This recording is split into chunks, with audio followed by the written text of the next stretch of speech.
Bonjour et bienvenue à ce nouveau Meet and Greet de SMS Lausanne. J'ai le plaisir aujourd'hui d'accueillir quelqu'un qui a deux profils, deux vies. Une première en tant qu'athlète, et vous verrez dans des sports assez impressionnants, et puis l'autre en tant qu'organisateur. Aujourd'hui, il organise ses propres projets et ses propres événements. Donc, j'ai le plaisir d'accueillir Matt Rebaud. Bonjour Matt, est-ce que Bonjour tu tout le peux monde. te présenter un petit peu? Alors, Matt Rebaud, je suis pilote de motocross freestyle professionnel.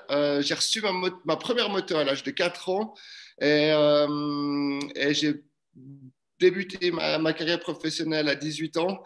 J'ai été champion du monde, j'ai gagné les Red Bull X Fighters, j'ai 7 médailles aux X Games. Et puis, à l'heure actuelle, ça fait plus de 20 ans que je vis la belle vie et puis que je vis de ma passion.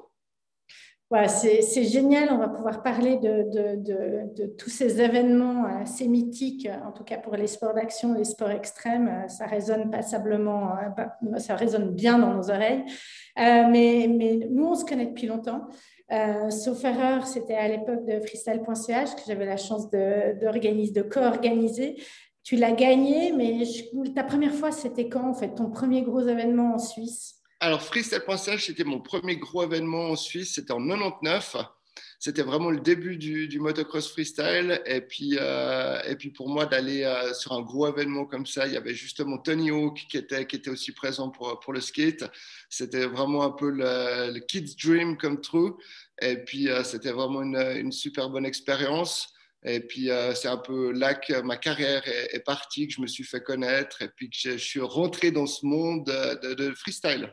Bah, c'est super. Effectivement, freestyle.ch, qui n'existe plus aujourd'hui, mais qui a existé pendant près de 20 ans à Zurich, à la Landivisier. C'était un événement où on avait les plus grands sports d'action, les sports extrêmes, avec du snowboard, du ski sur une grande rampe de neige, un grand big air en neige, du skateboard avec plusieurs fois Tony Hawk, effectivement, du FMX.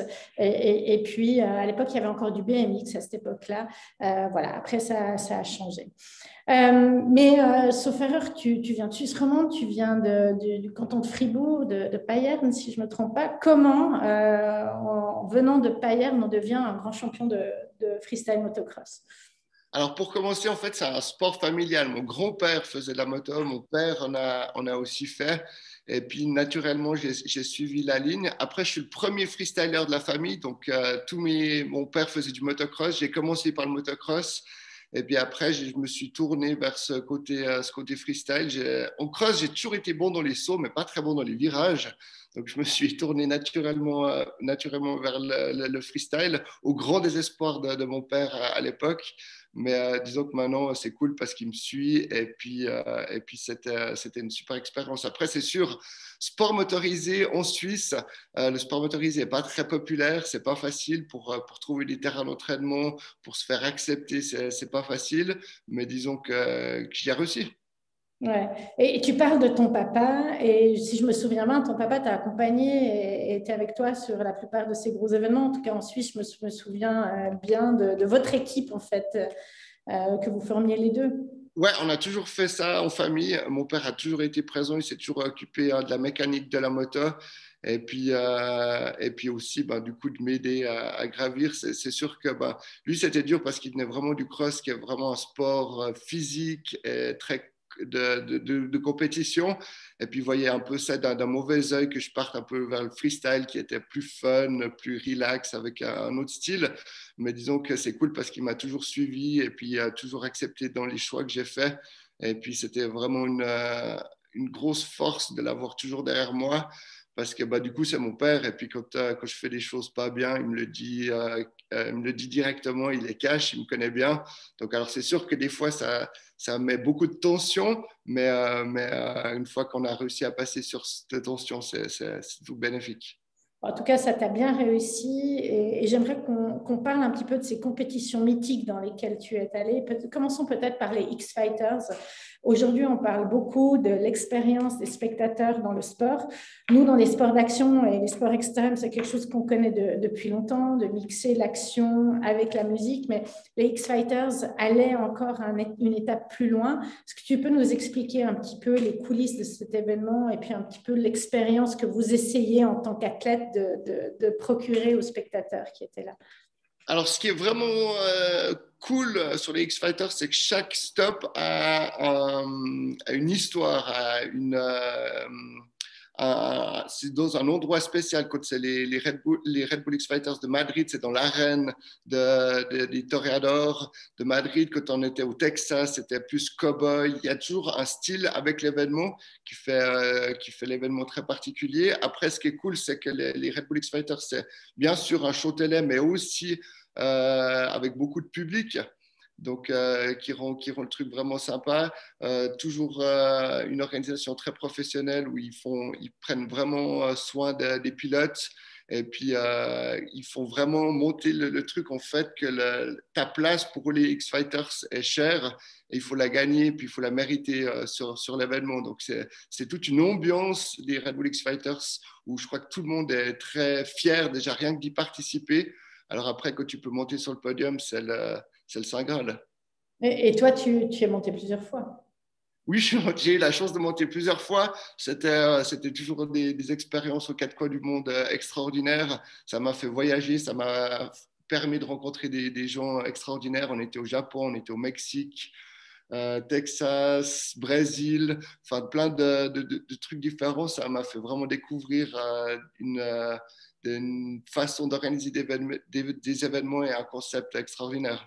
Ouais, super. On reviendra après un petit peu sur cette inspiration que ça t'a permis pour tout ce qui était organisation d'événements. Venons un tout petit peu sur les X Games parce que évidemment c'est aussi mythique, un petit peu plus compétition, plus à l'époque en tout cas ça a été créé surtout pour le côté médiatique.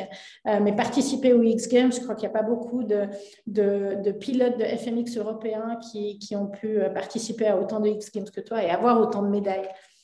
Ouais, alors c'est sûr, les X Games, c'était cool. J'ai été le premier pilote non américain à monter sur le Ouais. podium. Et puis, ce qu'il faut bien comprendre, les X Games, c'est que c'est un show télé. C'est organisé par ESPN, donc la chaîne de télévision américaine. Et puis, c'est pas vraiment, c'est un événement qui n'est pas vraiment fait pour le public, mais qui est vraiment uniquement télé. Donc, ça veut dire que quand on est en train de rouler, tout d'un coup, il y a la coupure pub, où dans l'arène, rien se passe, et puis tout le monde regarde l'écran, donc il y a la publicité.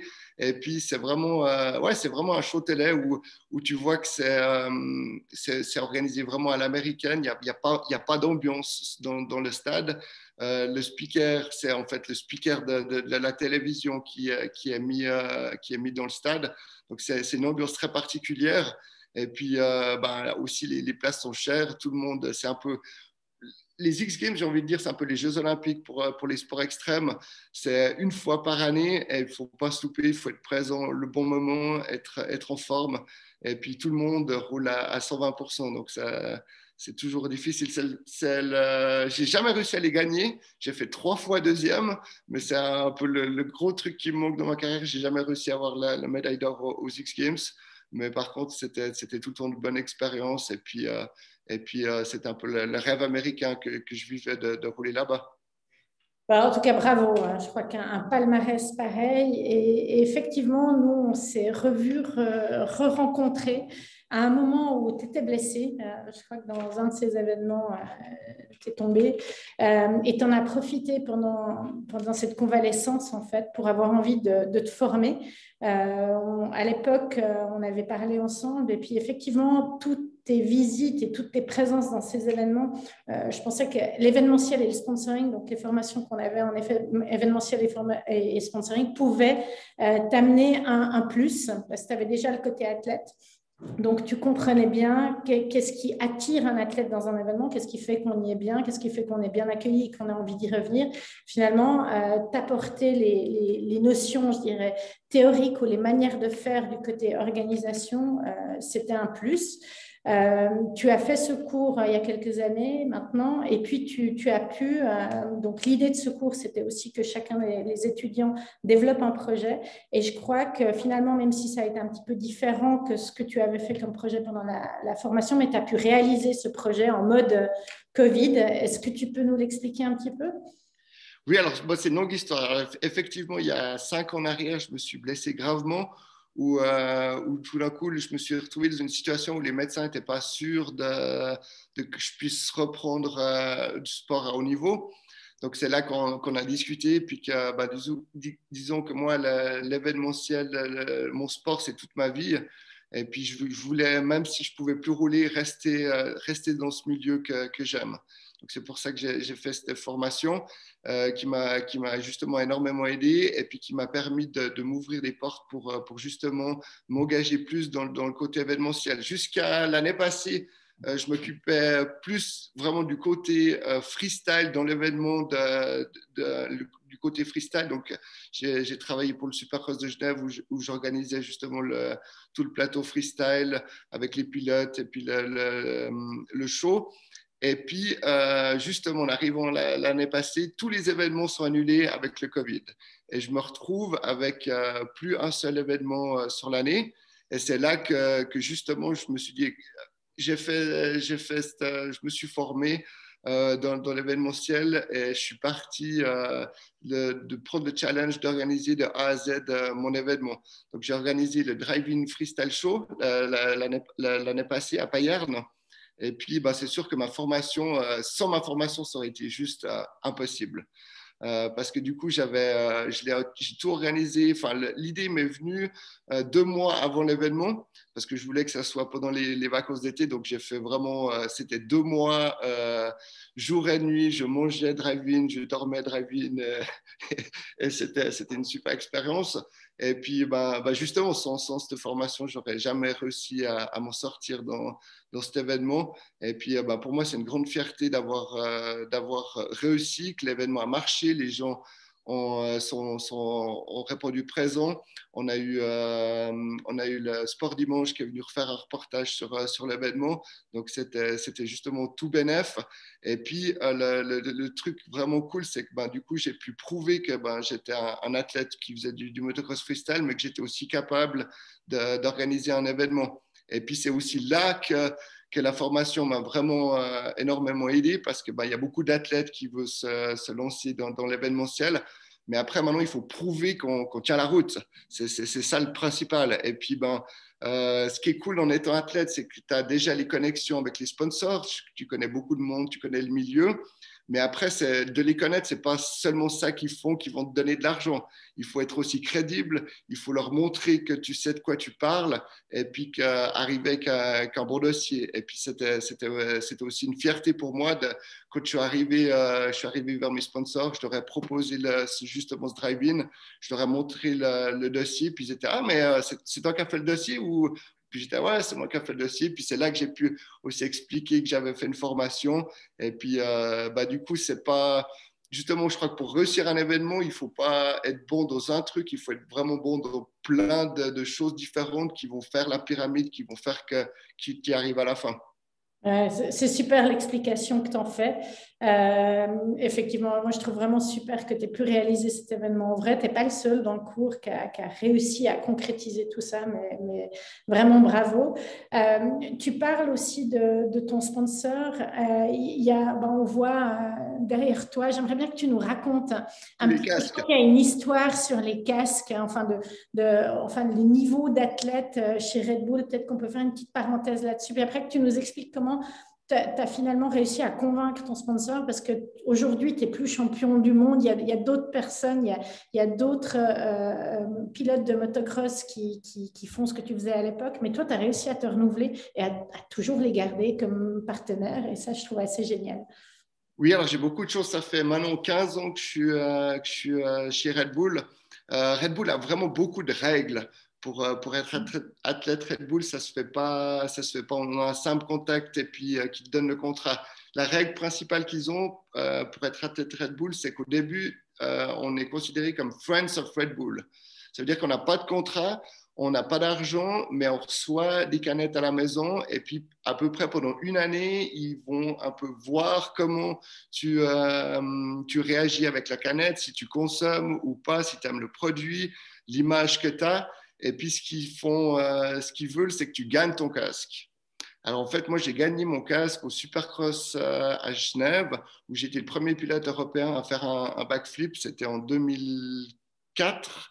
Et puis, ouais, ils sont vraiment focalisés sur tu dois gagner ton casque.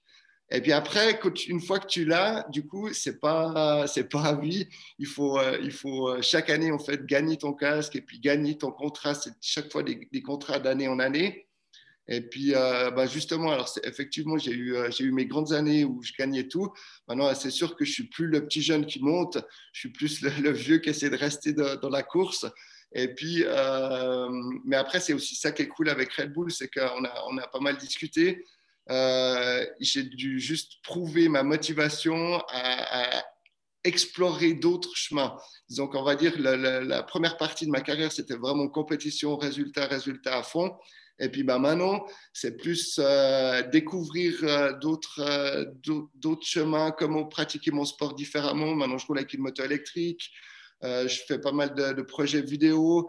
Donc, en fait, je pense que j'ai la chose qui m'est gardée, mais j'ai dû leur montrer que j'étais motivé, que j'avais plein d'idées que je voulais réaliser dans ma carrière. Et puis, je pense que, alors effectivement, maintenant, j'ai moins la gloire parce que je fais moins de compétition, mais c'est la meilleure partie de ma carrière parce que vraiment, je me fais plaisir. Je réfléchis à des nouvelles idées, qu'est-ce que je pourrais faire avec ma moto, qu'est-ce qui s'est jamais fait en motocross freestyle. Et puis d'avoir un partenaire comme Red Bull qui est derrière moi et qui me permet, qui me donne les outils de pouvoir réaliser ces rêves fous, c'est juste extraordinaire.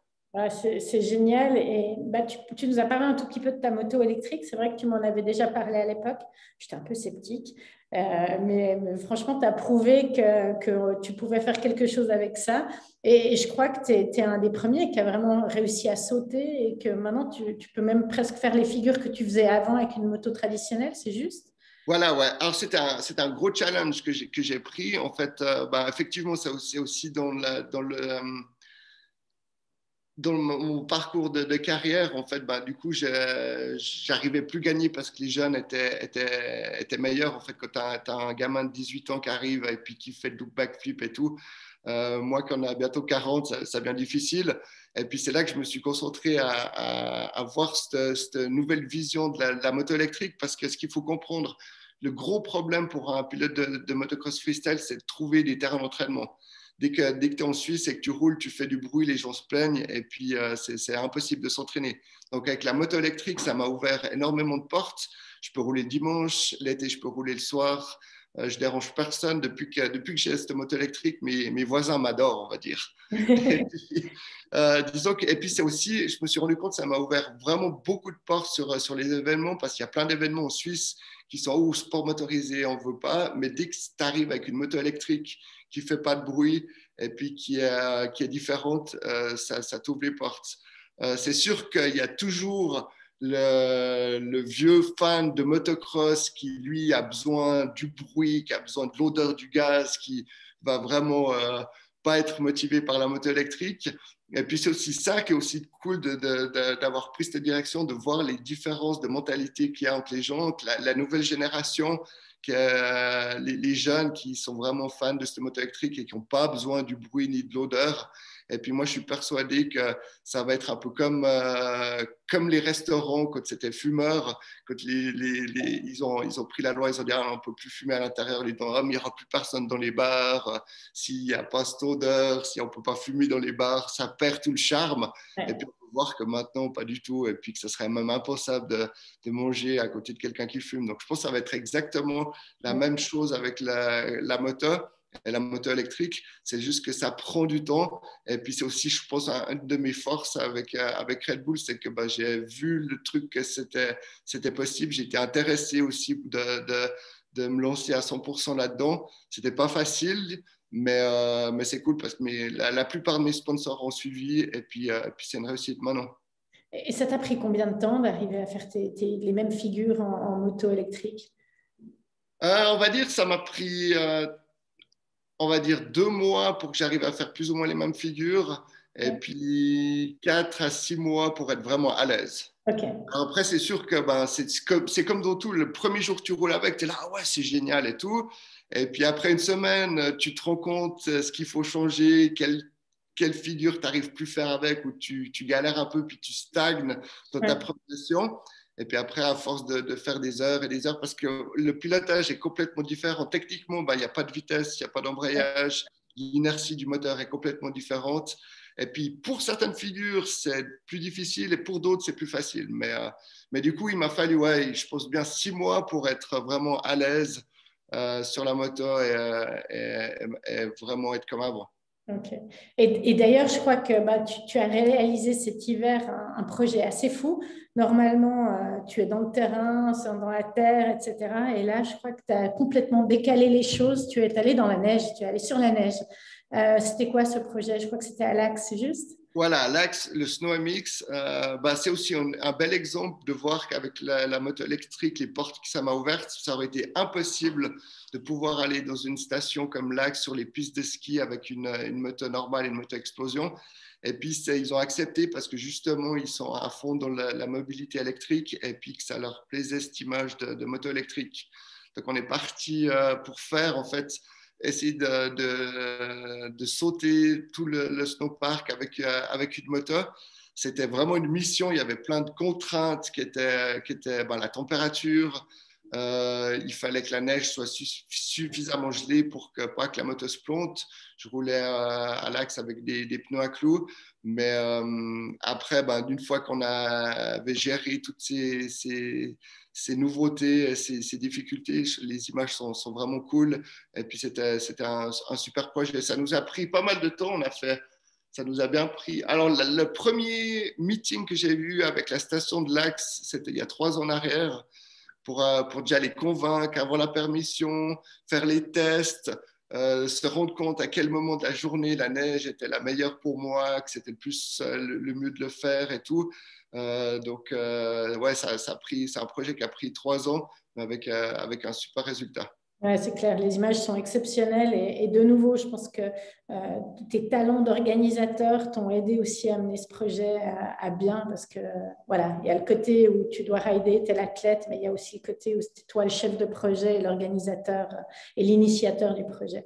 Ouais, c'est sûr qu'on bah, ne se rend pas vraiment compte, mais bah, justement, la formation m'a vraiment aidé parce que quand tu montes un projet comme ça, il faut convaincre les gens que c'est possible et que ça va être cool, que le résultat va être bien.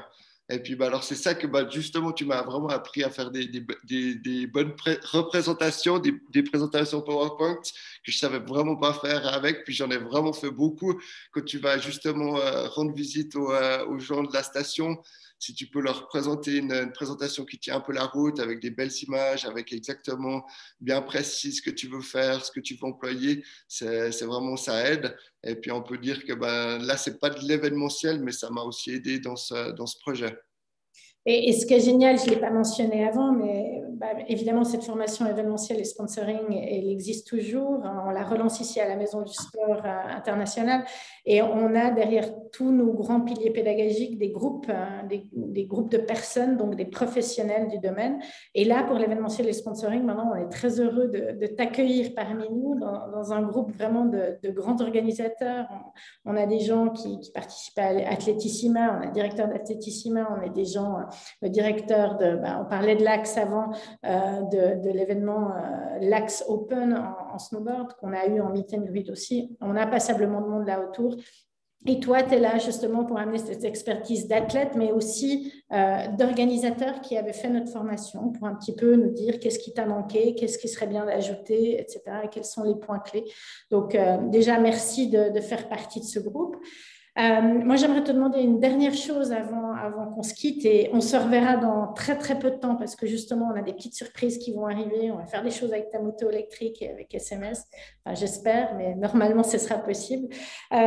Si tu avais un conseil à donner à un jeune qui rêve de travailler dans le sport ou à un athlète qui, comme toi, est au bout un peu de sa carrière en compétition, qu'est-ce que tu aurais comme conseil à leur donner pour bien travailler dans le sport, je dirais, bien travailler dans sa passion? Bah, alors, c'est exactement la même chose que pour le sport, que ce soit l'événementiel, tout, il faut se préparer. Ça ne vient pas tout seul et puis il faut vraiment bah, justement se préparer à toutes les difficultés qu'on va avoir et puis être crédible envers les sponsors. Enfin, c'est ça qui est le plus important. Je crois que c'est sûr qu'il faut avoir les bons contacts, connaître du monde, connaître la discipline, ce qu'on fait et tout. Mais après, c'est justement moi ce qui m'a donné la formation, c'est cette crédibilité quand tu vas voir un sponsor. Parce que même si tu le connais, même si c'est un copain que tu as déjà travaillé avec et tout, sur d'autres choses, quand c'est ton événement que tu arrives, il faut être crédible, il faut savoir de quoi tu parles, il faut avoir le bon vocabulaire. C'est aussi ça que j'ai appris dans la formation. Et puis, c'était cool de voir que les gens étaient presque surpris que je sache de quoi je parle quand on parle de budget, d'avoir un budget qui tient la route, de tout ça. Et ça, c'est ça qui m'a vraiment aidé. Et puis, je crois que dans le sport, c'est l'entraînement. Et puis, dans l'événementiel, c'est se préparer avant de faire son premier événement. Je suis persuadé que si j'avais essayé d'organiser mon premier événement, le drive-in, sans préparation, j'aurais perdu de l'argent et j'aurais pas réussi à le faire. Et puis là, je m'en sors pour mon premier événement grâce à la formation. Ouais, c'est super, c'est un bon mot de la fin. Je crois que tu as bien résumé les choses. Ce vocabulaire et cette crédibilité que l'on obtient en suivant des cours, en côtoyant des professionnels, c'est un petit peu ce qu'on essaye de faire ici à SMS Lausanne et d'inculquer à nos étudiants, en tout cas de donner à nos étudiants comme bagage pour la suite de leur carrière. Donc, je te remercie beaucoup. Et puis, comme je l'ai dit un petit peu avant en teasing, on se revoit très, très, très bientôt. Merci À beaucoup. bientôt.